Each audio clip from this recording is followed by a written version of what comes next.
Hello and welcome back to Podcasting as Praxis. I'm David, my pronouns are he and him. I'm James, my pronouns are they and them. I'm Jamie, my pronouns are he and him. And that's all we've got. That's just the three of us. We struggle apparently to get everyone together for an episode just now. So hooray for scheduling issues. See also fucked up release schedule. So yeah, never mind. So in Rob's absence, I have been responsible for doing the notes, which meant I didn't do all the notes, so I had to voice some of them onto James because I don't know what a work ethic is. Don't ask me to work ethic. I'm only conversant with a work ethic medicinally, so yeah, we're fine.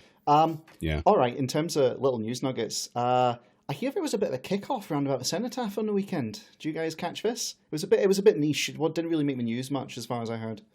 That was the baying communists screaming for Israeli blood constantly all round the cenotaph, chanting, wasn't it? Oh, it was them. Yeah, it was the left.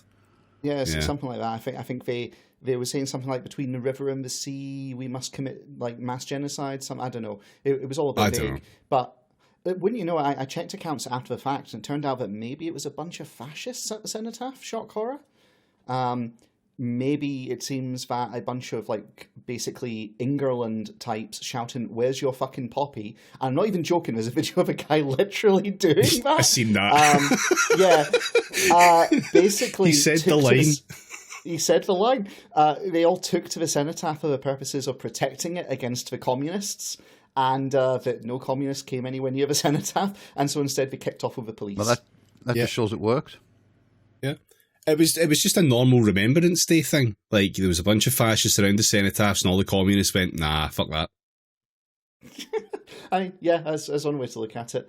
But this has had consequences which are worth talking about because, Suella Braverman, the Home Secretary, is the one who basically set the whole narrative in motion that the commies were coming for your cenotaph, you better lock it up. Did you see, Barry, just as an aside, did you see the photograph of the police that got stuck watching the cenotaphs in your area? Yeah, but did you see the 4 police officers that got stuck standing at the 4 corners of a cenotaph overnight to save it from being nicked or whatever? Seriously? Yes, it was great. Just 4 the police in high-vis. Yeah, exactly, right? Just, I think they thought that, like, Hamas would turn up and wheel it away or something. It's just really terrible. But yeah, so the next day, on the actual Remembrance Day, so a Saturday, the FAST showed up, and because they didn't have anyone else to fight, and they were there for a fight, they fought the police. This has led to Suella Braverman being fired, because even the press were kind of clamouring for her to go, because that was such a monumental fuck-up. And today, not long before this recording, she sent her, I'm gone letter, and it is a marvel.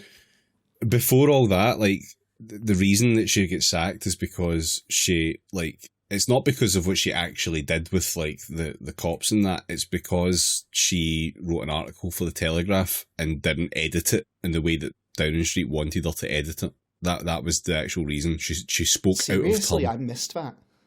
Yeah. So that article that she did about how homelessness is a choice, actually, and it should be illegal for charities to give out tents. That article was not edited down enough on the cop side of things. It's impressive that she has a finger on so many pulses. So, hang on. Downing Street didn't get sight of the article, and they said, "Oh, this is too nakedly fash even for us. You're gone." Is that very? No, they saw it and suggested changes, and she didn't do them all or something. Yeah.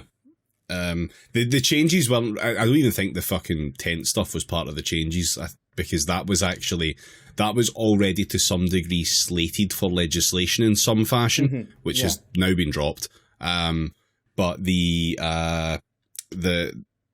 whole politicization of the march, and by politicization I mean begging the Nazis to come guard the cenotaph because the communists were coming to fucking reenact the siege of fucking St. Petersburg or whatever.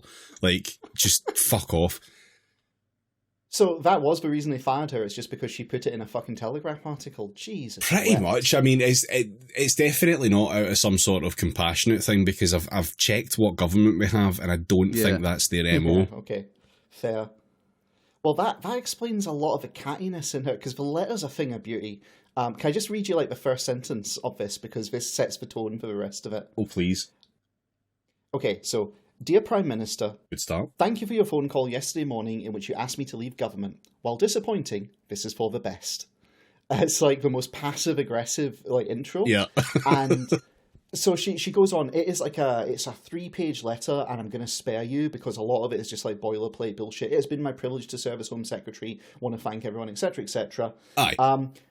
And then she gets the things that I'm proud we did, right? She said she's proud to deliver on 20,000 new police officers, enacting the Public Order Act 2023 and the National Security Act 2023, on reforming antisocial behaviour, police dismissals and standards, reasonable lines of inquiry, grooming gangs, knife crime, non-crime hate incidents, and rape and serious sexual offences.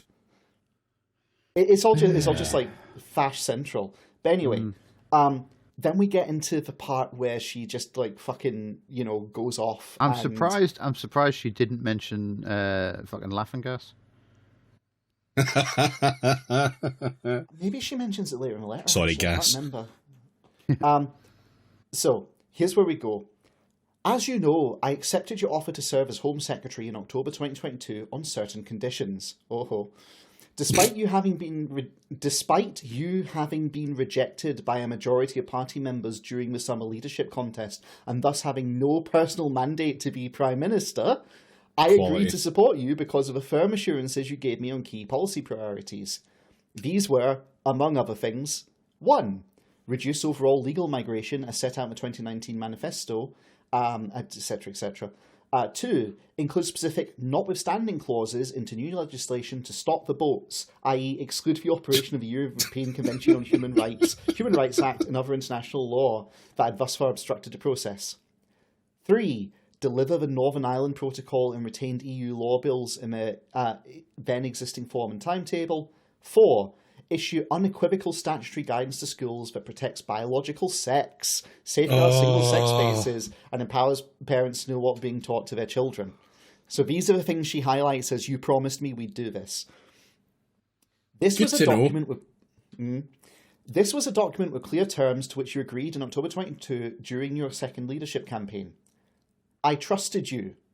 It is generally agreed that my support was a pivotal factor in winning the leadership contest and thus enabling you to become Prime Minister. Is it now? Didn't she literally run against him?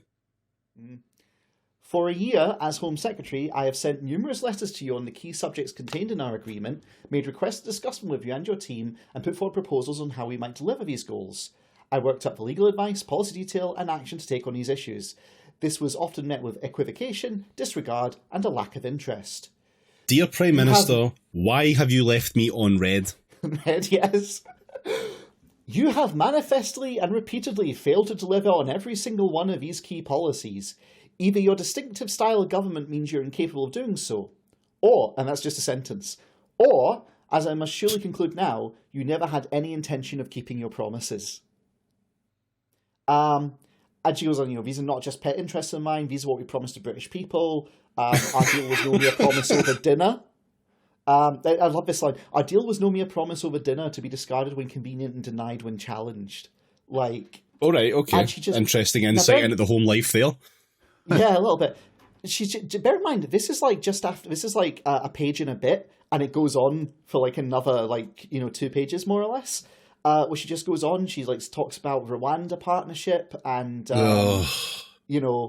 we were going to do this. Your rejection of his path was not merely a betrayal of our agreement, but a betrayal of your promise to the nation that you would do whatever it takes to stop the boats. Fucking hell. At every stage of litigation, I cautioned you and your team against assuming we would win, etc., etc. You opted instead for wishful thinking. This irresponsibility has wasted time, left the country in an impossible situation. Talks about expecting to lose in the Supreme Court and, how it's all his fault. I can only surmise that this is because you have no appetite for doing what is necessary. Fash alarm is going off really loud, and therefore no real intention of fulfilling your pledge to the British people. If, on the other hand, we win in the Supreme Court, yada, yada, yada, It will And all here's be what we down get. to me, actually. Yeah, basically. And then she comes back with another cause for disappointment, and the context for my recent article in the Times, which I now get better now that you've explained that, has been your failure to rise to the challenge posed by increasingly vicious anti-Semitism and extremism displayed in our streets since Hamas's terrorist atrocities on 7th October. She is a terrible writer. This is this next paragraph. I have become hoarse, urging you to consider legislation to ban the hate marches and help stem the rising tide of racism, intimidation, terrorist glorification, threatening community cohesion. Just fucking hell. Fucking, she's become pantomime horse. Yeah, it's dire. It's really dire. I know we don't like to pick up on when, like, you know, when we say the thing other than fucking changing the name of the group chat, but you did say hate marges there, and I just got a vision of Baz with the big blue wig on, and it really, really, really tickled me. Hate marges, simple as, yeah. I regret to Love say that potato, simple as. I'm seeing a Baz with like a Homer-like potato muppet and like a, you know, Marge on the other hand. Anyway, I regret to say that your response has been uncertain, weak, and lacking in the qualities of leadership that this country needs. Rather than fully acknowledge the severity of this threat, your team disagreed with me for weeks that the law needed changing. And she just basically goes in on him, calling him weak, saying he's putting off good decision. She says, someone needs to be honest. Your plan is not working. We've endured record election defeats. Your resets have failed and we're running out of time. You need to change course urgently.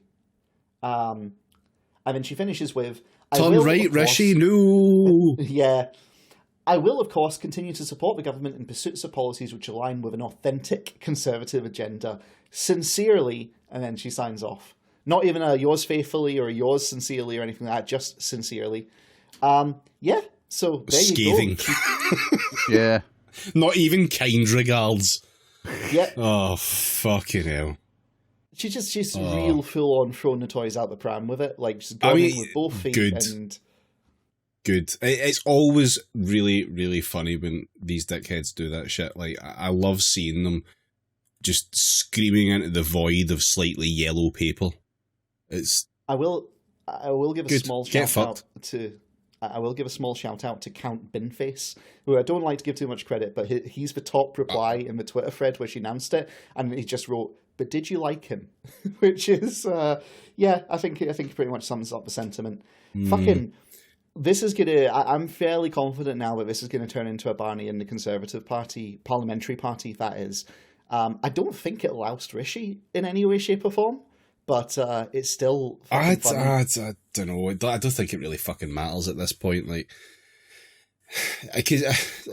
I've still, for my sins, I still have. Personally, I look forward to like fucking Prime Minister Suella making Keir Starmer like illegal for terrorism and having him shot. Yeah, there are little things I suppose to look forward to. That's all we can hope for. No, I still, for my sins, follow some like accounts from back in the days of Corbyn, etc., and like Momentum and like fucking what's his fucking name again? Richard Burgon. Aye. We're right on a good riddance train. Now all we need is a general. It's like, shut the fuck up. Nothing has materially changed. Fucking Cleverly's in there now.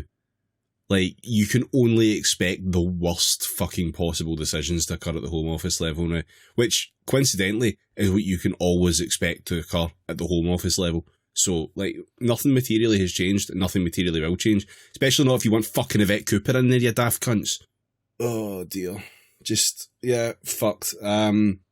Just on the note of the reshuffle stuff, though, because there was, like, a slight reshuffle. Therese Coffey fucked off from Environment. She just apparently fucking went, nah, okay, I've had enough now. Which is fine, because she's just materially shit at everything she's ever fucking done. But the fun thing that occurred was Esther McVeigh getting a ministerial brief to counter the scourge of wokery. What's great is that technically it's minister without portfolio.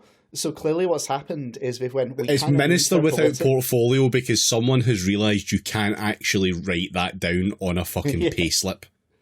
Yeah. What I think they basically went is, we kind of need her politically, but she's fucking hopeless. So can we like make her minister of our portfolio and then tell her something to make her happy? Go on, Esther. You're against wokery. How's that? And she fucking lapped it up. So yeah. I mean, Michael Gove made a living off that shit for years, so it's obviously a fucking decent gig if you can get it. I quite like the sound of a job where it's like, we'll pay you, you don't have any specific responsibilities. Okay, I'll do that. Sign me up. It's fucking quality. Well, I mean, it's a nice sinecure if you can get it. Exactly. So, yeah, and then of course, the other part of a reshuffle, which I don't know how deep we want to go into, is I believe it's Daddy's back. Is that right, David? Is that how you say it? Daddy's back. Fuck off! Daddy's home. Fuck off! That was fucking horrible. David lock Cameron up your pigs. Yeah.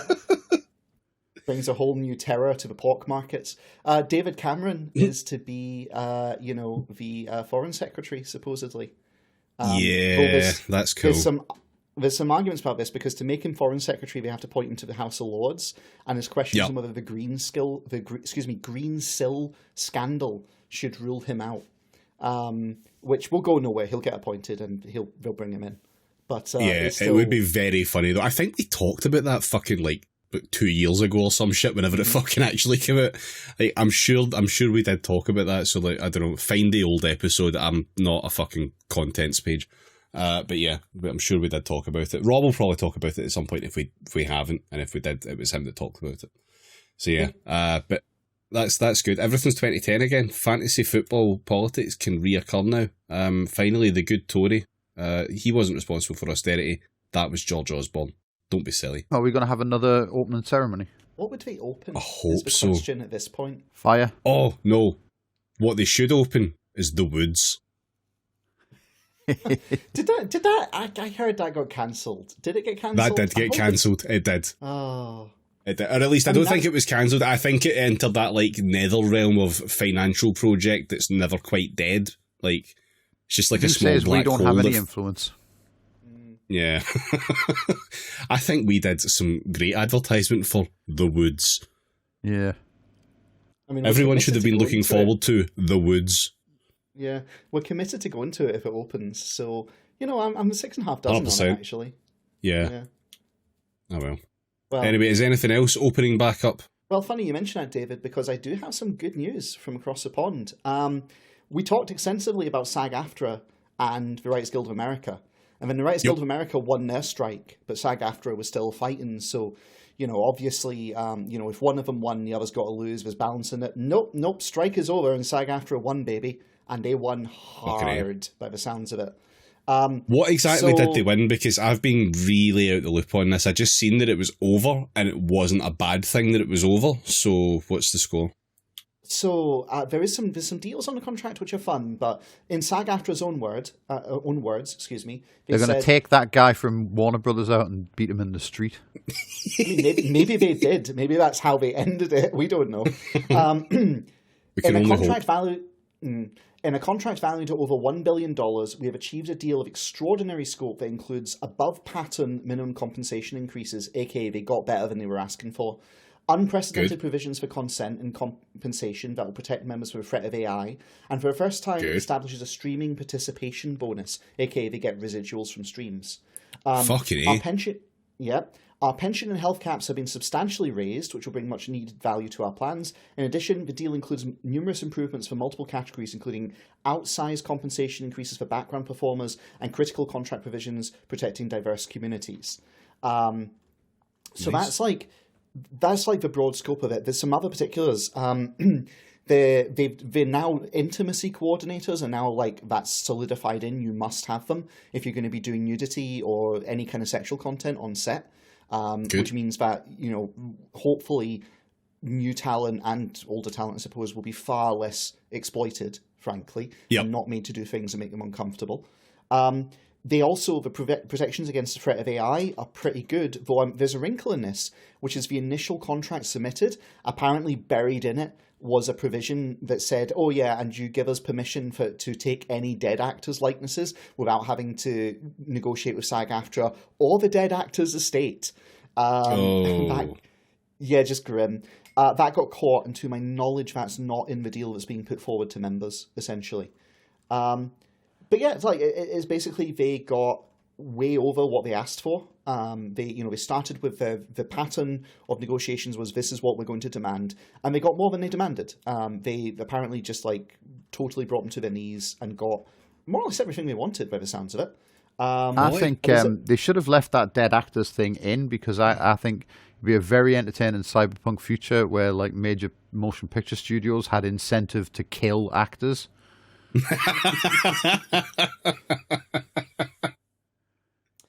But there's other little bits and pieces. So like the compensation for background actors, they've got a pay bump that's quite good from what I've heard. It's like way above what they were asking for. Nice. There's also protections to make sure that background actors will not be replaced by AI. I don't know if you saw it going around, but there was this fucking still from some Disney something where it had like a row of regular actors at the front of like I guess a basketball game. It's the crowd. The front row is normal actors, but all the back rows are like AI monstrosities. It's really fucking disturbing. Yeah. So that's Are we sure that wasn't just a Star War? I mean, what's basketball called in Star Wars? Do we call it like, I don't know, fucking hula hoop or some shit like that? Like Jizzkitball.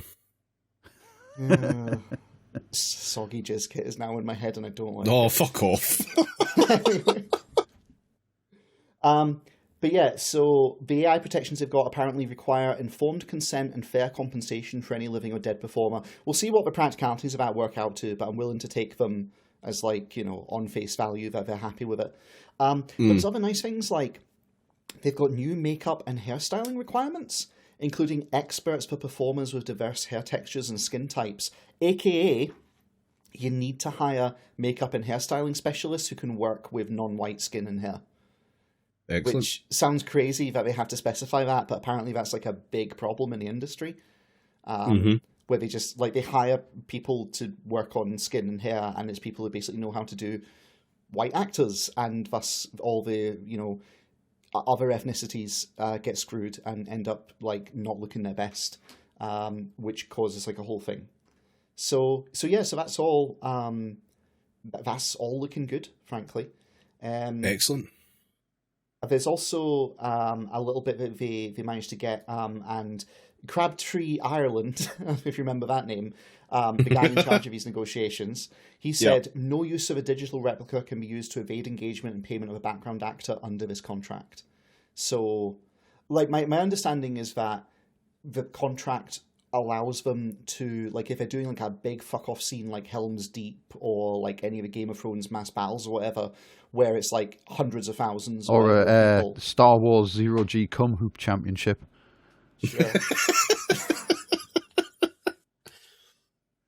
You don't actually need to pay extras for a Game of Thrones big battle because you can't see any of them, so they don't have any screen time. Yeah, that's true. But so my understanding is we're allowed to do it for that, but if it's anything where the person could vaguely be distinguishable, then it's got to be background actors properly is how they've negotiated it, which might lead to better TV, to be totally honest, as far as I'm concerned. So, it might lead to all films being remakes of The Fog. Anyway, just true fact stated, the 118-day shutdown was the longest in the union's 90-year history. So they won hard by fighting harder than they'd ever fought before. And the combination of the actors and writers' strikes is estimated to cost the California economy more than $6.5 billion. So yeah, and they said they valued this at what, $1 billion? Yeah, they reckon the contract is worth $1 billion. Sounds like you fucked up. Yeah, well, I mean, it's the principle of strikes, isn't it? You cost them so much that eventually it's cheaper just to pay you off. And it works. So, that is now... That's Once again, bullying works. Hello, it's me to interrupt me. We may have jumped the gun a little bit on this SAG-AFTRA stuff, and it looks like the deal isn't quite as good as it could be. So yeah, we'll just need to wait and see. But with any luck, it gets bounced back, and the people who are still having issues with it decide that they can get something done with it. Otherwise, who knows? But either way, fuck the bosses, all the workers. But yeah, I mean, it's from our perspective, that's 2 for 2 on major strikes that have got everything they wanted and more. So if you're sitting at home and you're taking notes, join a union. Join a good union. Yeah. Join a union that's prepared to fight. Well, I do want to talk about some union stuff, but before we get to that, I'd like to thank the Mirror for some hard-hitting journalism, for bringing us an exclusive story from completely somehow more cooked than other economic think tanks, the Growth Commission, and also Liz Truss. Yeah. So this exclusive news story, which is an exclusive, about a policy paper that the shortest-lived PM in history commissioned 9 months after she was deposed, was put out today, which is great. And I thought we'd have a... Hang on, did she commission it while she was PM? No, she commissioned it 9 months ago. Oh, right. So after she got turfed out, she commissioned this thing. Yeah. All right, normal, sure, okay. Yeah, and it's news, and we should be talking about it. But I did think actually it is worth talking about, partly because I'm going to echo something that Rob said a while ago, that this is the really fringe, weird shit that is really trying to push into the party. Like, what was the fucking eugenics fucking convention or whatever the fuck it was not too long ago? The National Conservatives, they called themselves. That's the one. So that kind of mob. This is another little wing of that kind of fringe of the Tories, and I just thought it'd be interesting to see what it is that they're putting forward.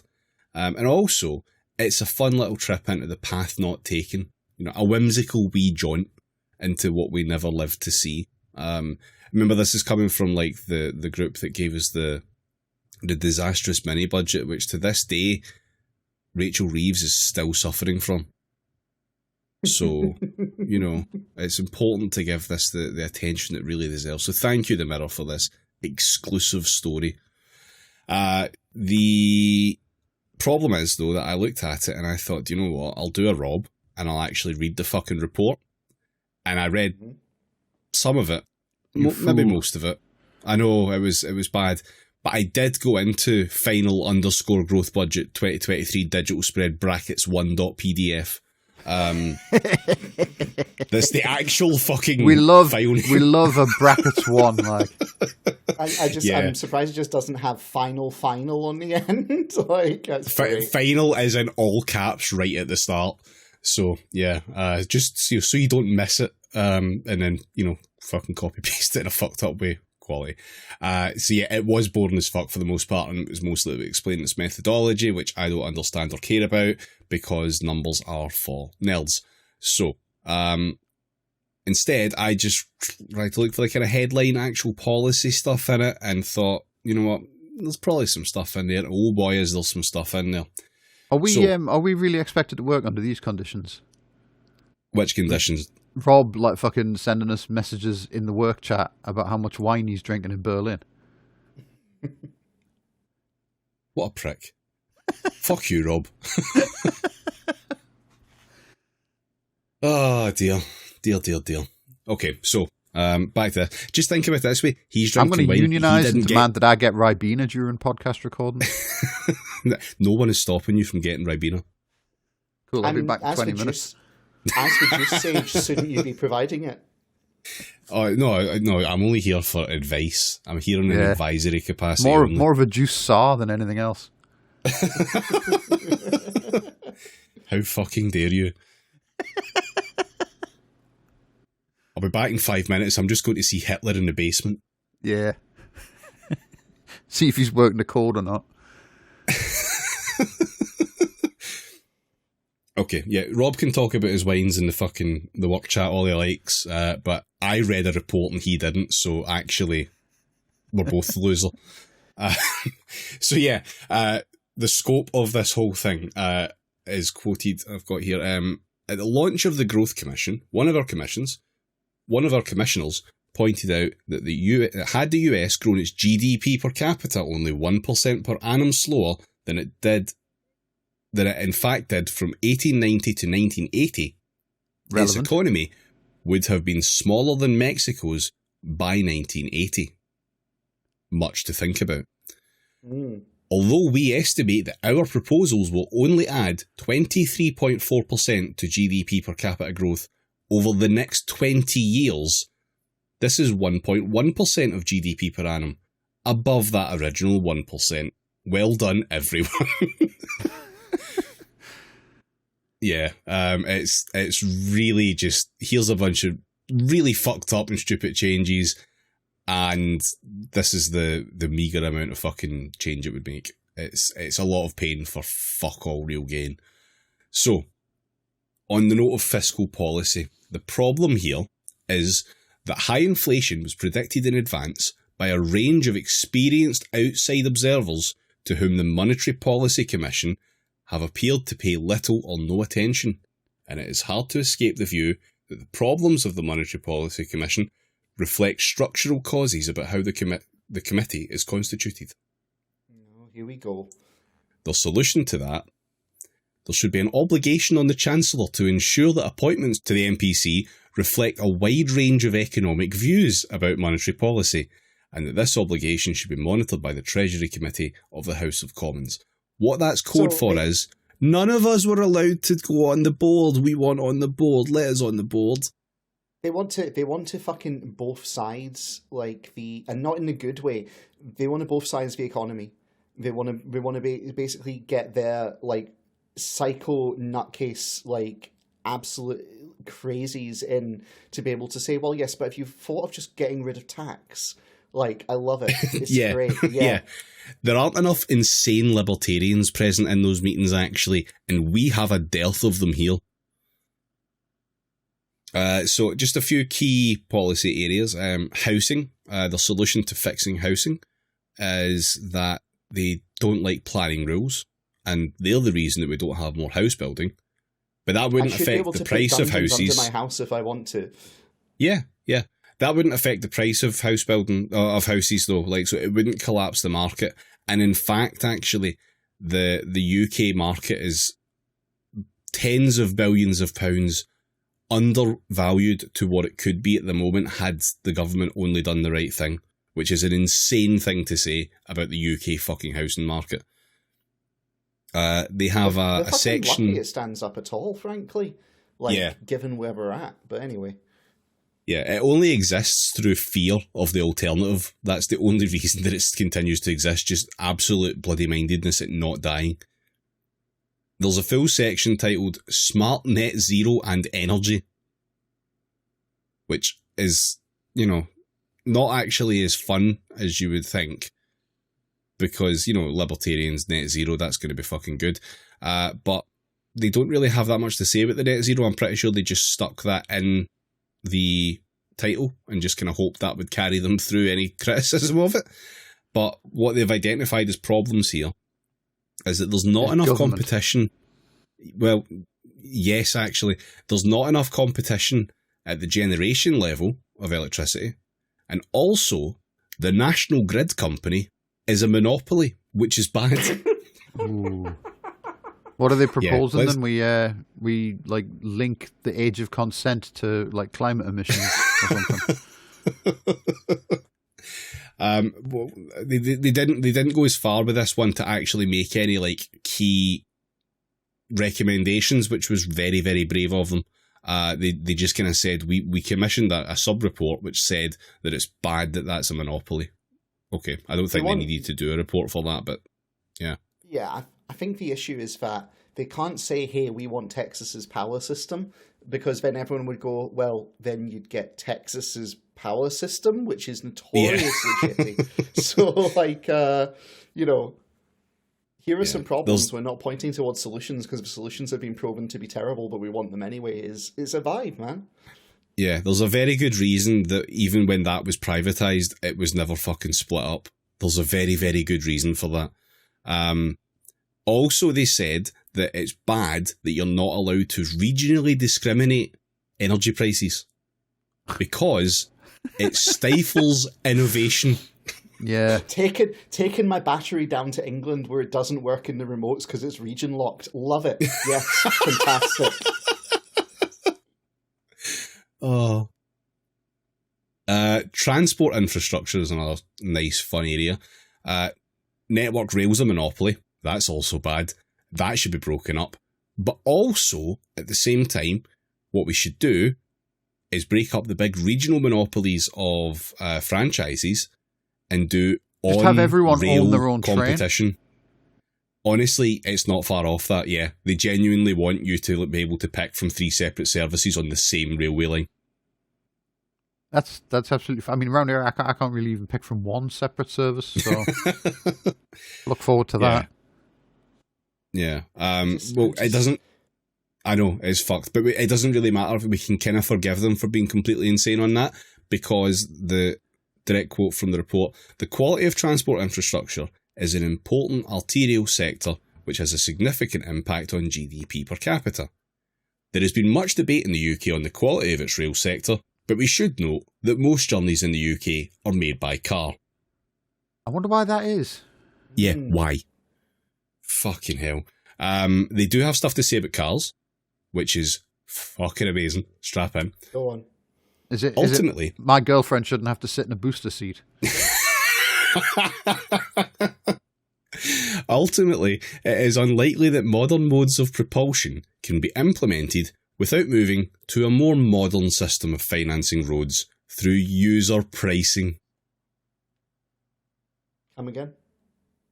Yeah. You know that post about the libertarian, and he pays the money for this and he pays the money for that and he does everything and he pays to use the road. It's literally that. Yes. Oh Jesus. Based on like need and frequency of use, and that would determine the price that you would pay. Can't wait for like surge pricing, but like on the drive to the shops. Yeah, literally that is a thing that is effectively fucking put in. Yeah. That it should be done by, like, rush hour should cost you more money to use the road. I don't know. I agree that fundamentally, you know, I think I don't get as much benefit from lorries delivering goods to the shops as other people because I don't go out to the shops. So I think I should pay less for the roads as a consequence, right? That's sane and normal and good. What you would maybe assume here is that what would happen is that businesses, etc., would be able to avoid that kind of shit because they're businesses and they can cut deals with government. However, what they are putting forward is that a user authority representing those who pay for and use the roads only to oversee the road pricing mechanism and ensure the money other than that paid to the government is spent on roads. So it wouldn't actually be the government deciding this, it would be some other group that would decide how that all works. I've got a fucking I'm migraine. sorry. I'm going to fucking I'm going to make it an aneurysm. A Barnett formula working out the share of the road pricing revenue that should be taken by the government. My brain just crashed. I'm gone. I mean, if you think about it, cyclists and small children should pay more for road upkeep because, like, you know, cycle lanes and like speed bumps and stuff to keep them both safe. We could just do without those, couldn't we? So really, they should be paying up to upkeep the roads.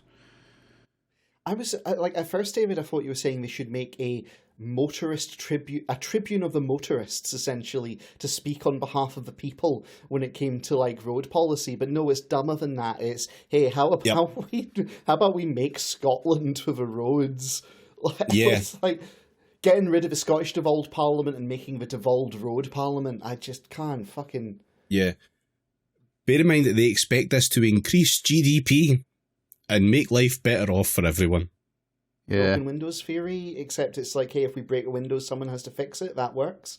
Like, Jesus. Yeah. I'm always saying that, like, GDP has a direct, like, a noticeable effect on how much I spend at the shops. Well, of course, because when you find out that GDP is rising, that means your lifetime earnings are likely to increase, and therefore you can retroactively say that comparatively you have more money coming to you in the future, which means that proportionally you are free to spend more of your money now, so you go out and buy a sofa. That's how the economy works, right? Yeah. Yep. I put it all into my rational investment portfolio, and I go to Tesco. That is genuine economic orthodoxy I just quoted to you. It's insane. Yeah, I'm going to need to see if I can track down that libertarian post. Sick of the fucking... No, it's not. It's not. It's a propaganda role. It's straight up like, if you want to learn how the economy works, if you want to actually be useful to business, you go into business school, which is all basically, hey, here's labour exploitation but from the capitalist perspective and with the numbers filed off. And then if they're like, okay, we need you to justify why all this labor exploitation is good, actually, they train you as an economist.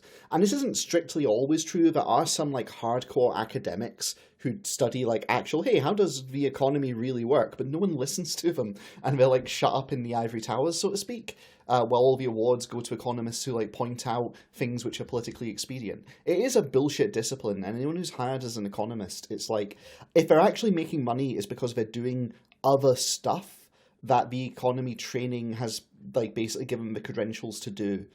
Like, it's not because they have any understanding of how the actual world works. Just economists read Marx in the same way a certain type of guy watches Deep Space Nine and says, this Gul Dukat guy's pretty fucking good. Like, that's all it is. It's just, oh, look at all this absolute fucking villainy. I like the sound of that. That's well justified. See, that's more business school people. The economists are more the people who come in and go, well, this is clearly propaganda from the, Bajorans. Let's tell the counter narrative from the Ducats. It's like, hey, the Cardassians, like, their story needs to be told too. It's just horseshit. It's pure obfuscation as a discipline. I should be allowed to say attention Bajoran workers whenever I want. Okay, so up next, there's a lot in this, and I didn't do all of it, obviously. Some of it's really not that well fleshed out. The entire bit on the welfare side of things is very much woolly, and there's too many people on the sick, and we need to identify why that is and make it not the case. Like, it doesn't go into any specifics on it, so there's nothing really worth talking about. And besides, we've got enough fucking hell coming down the pipeline on that front anyway, so... Yeah, they can't say we want to gut like, minimum wage and like benefits. They can't just straight up say, hey, slash it by half or whatever they're secretly lusting after, or get rid of it entirely. So instead, actually, this is a problem. A brief sidebar on that. Like, there are some fucking welfare reforms coming through off the back of that fucking King's Speech pish. That is, like, on the face of it, sounds really good, and that we're going to do away with the work capability assessment, which is like cool, awesome. The long-term plan is just a big sign that says no. No, I don't think. Well, that's the thing. So what they're going to do is they're going to get rid of that, but they're going to take away all of the like higher amounts that you would get. So you would just get the basic level without doing anything like that. But if you wanted to claim the higher level stuff, it would go through as a separate thing. And to get that, you would need to go through a PIP assessment. So they're not actually doing away with it if you want anything like close to money that you can live on. Which you can't anyway. They're doing it if you are temporarily out of work and have less than 16 grand of savings and just want the basic support, then here you go, voter. This will not inconvenience you too much. Everyone else continue to get fucked. No, unfortunately not, because they're going to put way more onus on actually going to the job centre and being harangued by the job centre staff. Oh, womp womp. Yeah. It's a return to form. It's like, what are all the worst possible fucking things that we've implemented over the last, 30 years of this shit? Let's do all of them at once. So, and isn't it going to be your bank's, legal requirement to grass you? If they think you're on the lam or whatever it's like. Yep. If you've got income coming in that is not being declared, etc., that can be flagged by whatever fucking foul ancient COBOL system that they use. Which, more cool shit. So that's good. That one will probably get challenged in courts, and I'm not a fucking lawyer. I don't know what the chances are of it, but it seems very invasion of privacy, So, I don't know. That one might not actually fucking stick. It will stick for a while, and lots of people will lose their fucking benefits off the back of it, because, they'll get caught fucking having £5 sent to them by their law or something like that. So, who fucking knows? It's all fucked. But yeah, anyway, back to the fantastical fucked rather than the actual fucked. Would you like to hear about the proposals for labour laws? No. Tough. I'm with Jamie. No. Well, the policies that are apparently holding back the UK's score in the model that they've made, which is, obviously it's a data model, so it's infallible, so that's fine, we need to go with it. Minimum wage, associational rights, paid annual leave, notice period for redundancy dismissal, severance pay for redundancy dismissal, the labour force participation rate, restrictions on overtime work, and redundancy dismissal permitted by law. These are all problem areas that need solving, apparently. Couldn't you just have written "fuck workers' rights" in crayon and called it a job done? It's quite good, actually. Let me find the report says if the UK were to optimise its score in labour market flexibility, it could expect an associated increase of 4.6 to 5.1% in GDP per capita. We assume that it will not be practical to implement all the policies that might bring the UK into line with far eastern economies, but even catching up with Australia would raise GDP by 1.9%. Good to have high aims like matching Australia. Good shit. But not very specific ones that they think, like, these are the priority ones and these are the ones we could do. They want to lower the notice period and severance pay for redundancy dismissals. They want further efforts to improve labour force participation rate, which is, code for sanctions. They want to eliminate restrictions on overtime work by deleting the EU Working Time Directive from the UK statute book. They want to allow firms to dismiss employees more easily if business conditions require it. And also, adjust the minimum wage level. Adjust up? No. This was part of the exclusive hard-hitting journalism from The Mirror when they interviewed one of the guys who's a co-chairman of the commission. And he said that actually it's trending up and it's going to be reaching 66% of the median wage, which is ridiculous. And what they would do is freeze it for a bit and then drop it down to 61% of the median wage. That's where it should be, apparently, because businesses are struggling to pay their staff. Oh. I love when they say that, because the minimum wage is the base function that sets the floor for things like the median in the pay scale, right? Yeah. So, if they're raising it, then the median is raising as well. So, just minor nerd shit here. I don't know. Call me stupid, but I feel like cutting the minimum wage doesn't actually fix anything, especially in a time of inflation. No, but the inflation's not their problem because they predicted it. Remember, and if only there were more libertarians in the Bank of England or whatever, then read that fucking in whatever way you want. The minimum wage at its current level is actually destroying jobs because employers can't afford to take people on.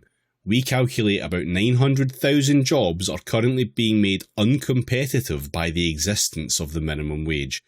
Right. If an employer can't afford to take people on, it's not because the minimum wage is too high, it's because their business is failing. Mm-hmm. Like, that's a shit business. Get a better business. But don't you understand, David? Without a minimum wage, they could hire someone in exchange for a bowl of gruel who'd then be able to do work. And, surely that, why hire a qualified forklift driver if you can just hire a pack of, stout lads to yeet the stuff around in exchange for their daily gruel? Admittedly, you'll have to cycle them periodically because they won't stay stout if you're just feeding them gruel, but that's an externality which an economist doesn't consider. Just think of all the terrible crime that you could solve by getting some wee bam off an electric bike and into an electric forklift instead. Everything will work out fine. Don't worry about it. So yeah, that's their fun, wonderful suggestions, but it's fine. We don't need to worry about any of that stuff because it's probably not going to happen. So it's all right. It's fine. What we do need to worry about, though, is minimum service levels, a thing that is actually going to get through fucking Parliament. So this is basically fuck strikers, right? Yes. Yeah. Oh, very much so, but in a very fucking cruel way.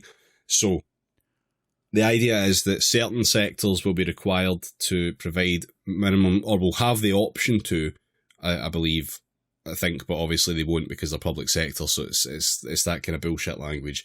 But they will be expected to, I guess, provide minimum service levels. And that covers health services, which is wide and varied, fire and rescue, education, transport, decommissioning of nuclear installations and management of radioactive waste and spent fuel, and also border security. So, like, one of those, I think, has a case for, yeah, we can't let you strike, and it's for anything to do with the nuclear side of stuff, frankly. And the argument for that is, you know, you can't really risk environmental contamination or damage off the back of this, because that's, you know, that's not easily recoverable. But even fucking then, that just means pay them better. You know, that means you don't fuck around with that industry. Exactly, yeah. They should be able to strike, and the threat behind their fucking striking is exactly what makes that effective. Like, it's why I always go off my rant about fucking doctors. Just fucking strike. Nurses, just have a strike. Just do it. You will fucking shut down everything and cause absolute merry hell. Just fucking do it, because the price of you not getting what you want immediately on saying we might strike should be met by the fucking government, and if they don't, it's on them. But yeah, so the way this is going to work is that 7 days or more before a strike, bosses will be allowed to hand a list of people to the union that they deem necessary for work. And then the union has to take reasonable steps to make sure that anyone on that list who is a union member comply with the work notice to, quote, maintain statutory protection from proceedings in tort brought by the employer in relation to an act done by the union to induce a person to take part or to continue to take part in a strike. Which basically would result in, if they don't do whatever the fuck reasonable steps are, the employer would then either be able to seek damages for the strike or have the entire strike declared illegal and therefore prevent the whole thing happening at all. So that's great. So either no strike because the strike's been declared illegal, or they sue the union and bust the strike fund. Yeah, exactly. If a trade union fails to take reasonable steps, this would mean that the strike is not protected under whatever section of the Act. So any employees that took part in the strike, if they were induced to strike by the union, those employees would lose automatic protection from unfair dismissal. And that's regardless of whether they were identified in a work notice or not. Where if this sort of stuff does come down the pipeline, like, you know, years from now, we're basically heading back towards full-on wildcat strikes, like militant unionism, because at that point, like, do these fuckers not understand that if they make the institutions of unions that have been successfully captured in this country, if they make them completely redundant and useless, then you're essentially going back to, like, you know, worker revolt? Do they not get that? Do they not understand that this is the least bad system those libertarian assholes can hope for? Like... Yeah.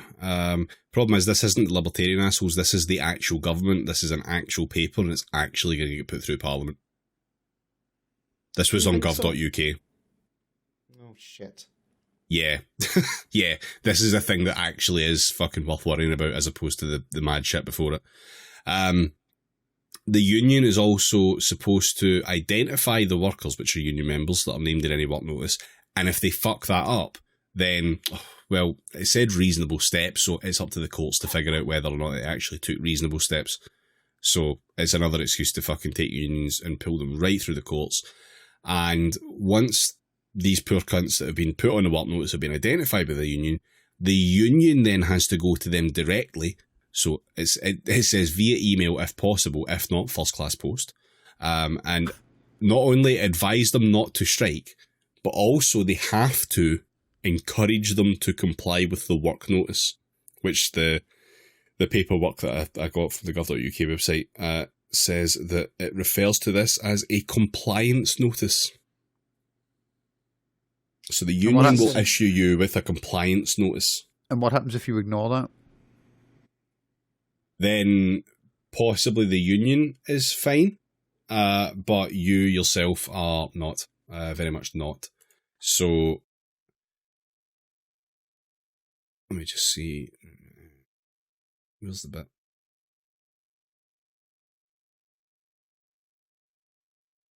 Yeah.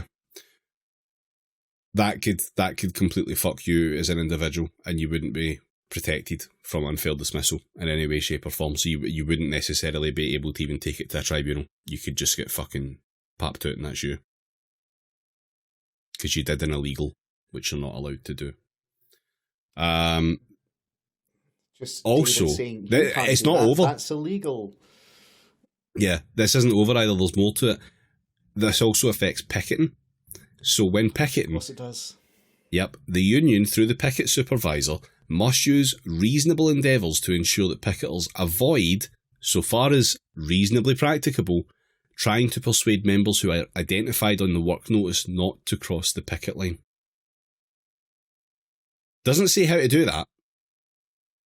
There's no way to know how to do that, but you could argue at some point, if some fucking horrible little dweeb gets stopped at the picket line, try to cross and go into the fucking workplace, and gets persuaded or like they attempt to persuade him not to strike, and he doesn't bother to identify himself as one of the people on that list, he could go to the bosses, and then the bosses would then have a case to go, doesn't seem like all reasonable steps have been taken here, and that's court time. Like, it's such a fucking bullshit, and it puts every fucking effort to make the union out to be a complicit cunt the whole time. Here is a compliance notice from the union. Like, they even include a fucking, an example letter.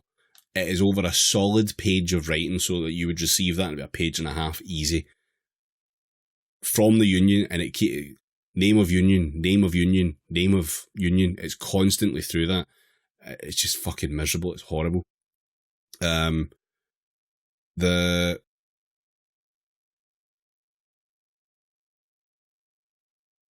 just sitting here, and the more I think about this, the more it becomes very obvious that what should be happening in the union space in the UK is there should be massive recruitment drives to basically get unions to the point where essentially none of this shit can work if the unions say no. But unfortunately, there's like a required union militancy in order to get those drives to be successful. But the laws, which is pretty much gone. And that's the reason that transport's included in that. They're the only, like, obviously non-public sector workers in that list that I can see. Like, that are properly transport services. Yeah, like, they're properly unionised, and they've been very fucking effective in what they've been doing. And that's why they're being punished for it. Actually, it's part of this is for the picketing stuff. When it says about how to avoid persuading members who are identified on the work notice, this could be achieved by explaining to members on a picket line that some union members have been identified in a work notice and are required to work notwithstanding the strike, and that members who are picketing should not encourage these union members not to cross the picket line. However, the union's also not necessarily obligated to say who those people are and tell people on the picket line. People on the picket line might not know. There might be a big workplace. There might be quite a lot of people who have been fucking dished out with one of these horrible notices. Like the union, it specifically says unions are not required to notify the picket supervisor of the names of union members identified in the work notice. And there's no requirement for the picket supervisor or other picketers to ask workers approaching the picket line whether they are identified in a work notice. There's no way to fucking know who is affected by this, so it's so easy to make a fuck up that would then be potentially moved on to the courts.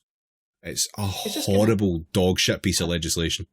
Again, if they make unions effectively useless, they're not able to do any of the functions that a union is supposed to do, then what's going to happen is people will stop joining them. Hooray, yes, we've succeeded, we've crushed the unions.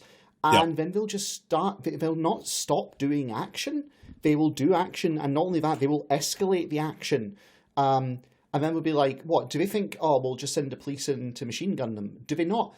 History is right there. History is right fucking there. Like, that do ended. they think this time... We're into history 2 now. No one knows how that one ends, so it's fine. I swear this is a problem with ruling classes. Eventually they think, well, this time's different. And they learn nothing. They just never learn anything from it. They're always just like, well, this time I think we can actually keep our boot on the poors. This time they can eat cake. It's like, I just, the words fail me. They're literally looking at this and going, well, there's this bulwark we've got in place, which is the Fabians and like the captured British unions are holding back like any like real organizing. So let's like fucking put a bullet in the head of these captive let's kill the Judas goat, and then all the goats will come into the slaughterhouse without taking their time. Like, what? It's just so stupid. Yeah, but I mean, what do you really expect from this government or the alternative government? Like, it's fun because this absolutely will not fucking be repealed in any way, shape, or form if Labour were to win the next election, which they won't anyway, so it's fine. But like, it's just it's fucked. It's all awful, horrible shit. So if you are a member of a union, which you obviously are, then fucking speak to other people in your union about this and see what can be done to fight it. Write to your fucking MP or that pish. Unfortunately, this is part of the system where that's actually a thing that's fucking part of what you can do. So, also make a lot of noise and other such things about it because it's fucking dog shit and it shouldn't be allowed to go through. Good fucking luck. But yeah, because if it's rolled out to those fucking areas, you know where it will be fucking rolled out elsewhere. It'll be fucking everyone else after that. Because why not? If we can do it to the fucking rail unions, then why not be able to do it to every other fucking union? So, well, fortunately, we do have a bulwark of private industry unions in the UK who will be able to rise up and... No? Oh. Uh-oh. So yeah, do all that shit and fucking whatever you can because shit's fucked and it's not going to get any better unless events... But yeah, so I think we'll probably wrap this up. But before we do, Jamie has very kindly went into the mines and got us some commentary together. That's fucking right. Yeah. Uh-oh. Here we go then. Suella, don't allow yourself to be driven anywhere and definitely don't go near any underpasses or tunnels. Comment or commentary. Fucking hell.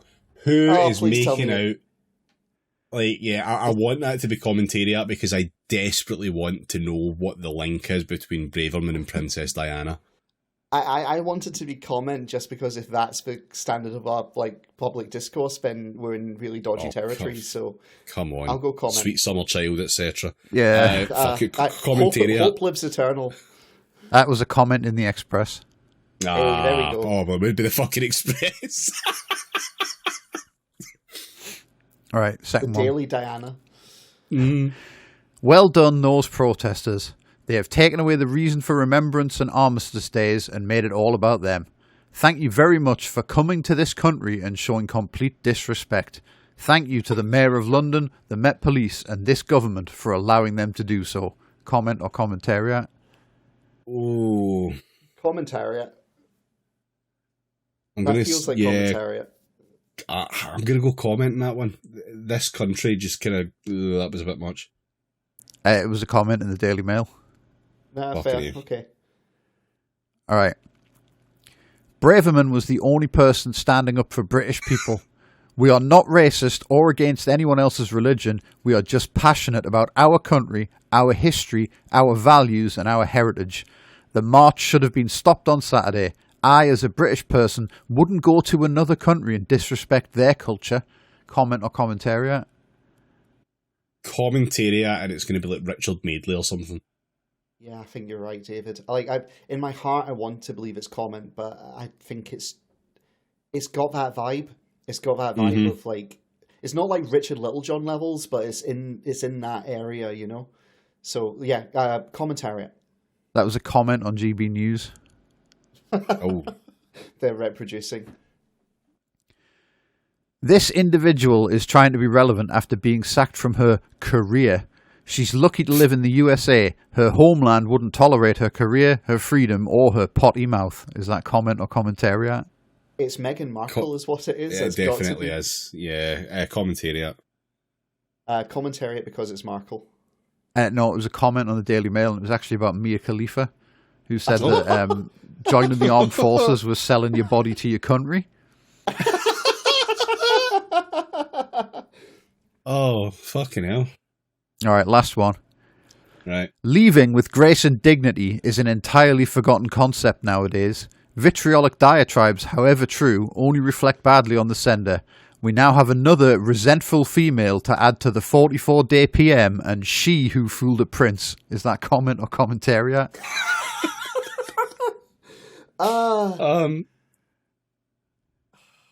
That one comment. did have Markle, so I'm going to say commentariat because it was Markle was invoked in it. That was a comment in the Express. Oh, all Oops, comments. all tonight, comments. okay. Oh dear. All right. Okay. Cool. That was awful. It was fucking terrible. We live in a normal, healthy country. It's just everything's Don't we great. just? Like Don't the we population is absolutely sane. But actually, like before we finish, though, that fucking comment about those protesters coming over here, and it's like there was. I mean, I included two, but there was a bunch more. That seems to be the line among like fucking Facebook dads is that no English people took part in that march. No, Yeah, it was just all like it was all Mexican Hamas members who crossed the border and then got a flight over. Yeah, just fucking. I love the idea that it's just like we're now getting to this thing where you can be essentially declared ethnically brown, just like by force of will. Like you can be declared anti-Semitic if you're Jewish, and you can be declared ethnically brown even if you're like the pasty-driven white as the snow, like with your fucking bowler hat and like briefcase under arm kind of levels of English stereotype. That doesn't matter if you step out of like political orthodoxy, then that's it. You're going into the subaltern. Shut the fuck up. Like normal. This is fine. I'm not scared. Saying, I wish we could transcend race into the monkey's paw. Good fucking God. Well, that will do us for this week, I think. It has been a fucking nightmare, as it always is. So thank you very much for listening, folks. You can get us on Blue Sky, Praxis Cast, B Sky Social, and you can get bonus episodes on Patreon. That's patreon.com/PraxisCast. We do one bonus episode a month. Occasionally there's some other things as well. We're not very regular with the occasional extra schedule, but you do get one bonus episode a month. And you get to join the Discord. Yes, where and the you get party to join never the Discord. stops. True. We never stop posting, especially me, because I get rid of Twitter and now I just post on the Discord because I don't really like Blue Sky that much. It's got a bad UI. It really annoys me. But yeah, also merch is available. That is come for the bad UI praxiscast.gmail.com. and stay for the fucking like racist Germans. Oh Jesus, the Germans are insane on that app. Yeah. Fucking what a vibe the Germans on Blue Sky are. Fucking hell. We need another Soviet Union, quite frankly, to sort them out. I have been saying this for some time now. I have been saying this. But yeah, that will do us. We'll catch you all next week on the next free episode. And yeah, catch you then. Right, see ya. Right.